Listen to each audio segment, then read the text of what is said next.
வணக்கம், நான் சோலை ஆறுமுகம். ஒரு கவிதை அப்படி என்ன பெரிய ஒரு மாற்றத்தை கொடுத்துரும் அப்படின்னு நமக்கு ஒரு கேள்வி இருக்கு இல்லையா? கண்டிப்பாக ஒரு நல்ல கவிதை சாமானிய ஒரு மனிதனை கோபுரத்தில் ஏற்றி அழகு பார்க்கும், கொண்டாடும். அதுக்கு ஒரு உதாரணம் சொல்ல போனா, ஒரு ஐக்கு கவிதை, ஒரு சின்ன ஐக்கு கவிதை.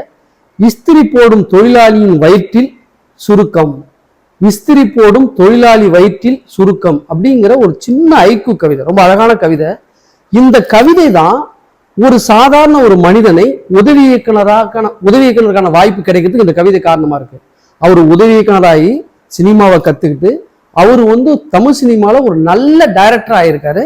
டைரக்டர் ஆகி நல்ல தயாரிப்பாளரும் ஆயிருக்காரு, கவிஞர் ஆயிருக்காரு. அவர் யார் அப்படின்னா, இந்த கவிதைக்கு சொந்தக்காரர். இஸ்திரி போடும் தொழிலாளியின் வயிற்றில் சுருக்கம் அப்படிங்கிற இந்த ஐக்கு கவிதை யார் எழுதினார்னா, இயக்குனர் லிங்குசாமி அவர்கள். இந்த கவிதை வச்சுதான் அவர் அசிஸ்டன்ட் டைரக்டரா சேர்ந்தாரு, டைரக்டர் ஆனாரு, பெரிய ப்ரொடியூசர் ஆனாரு, பெரிய கவிஞராகவும் ஆயிருக்காரு. அதுதான் சொல்றேன், ஒரு கவிதை ஒரு சாமானியனை மிகப்பெரிய கோபுரத்தில் வைத்து கொண்டாடும். அதுதான் கவிதையோட அழகு, கவிதையோட தன்மை, கவிதையோட சக்தி. அதுதான்.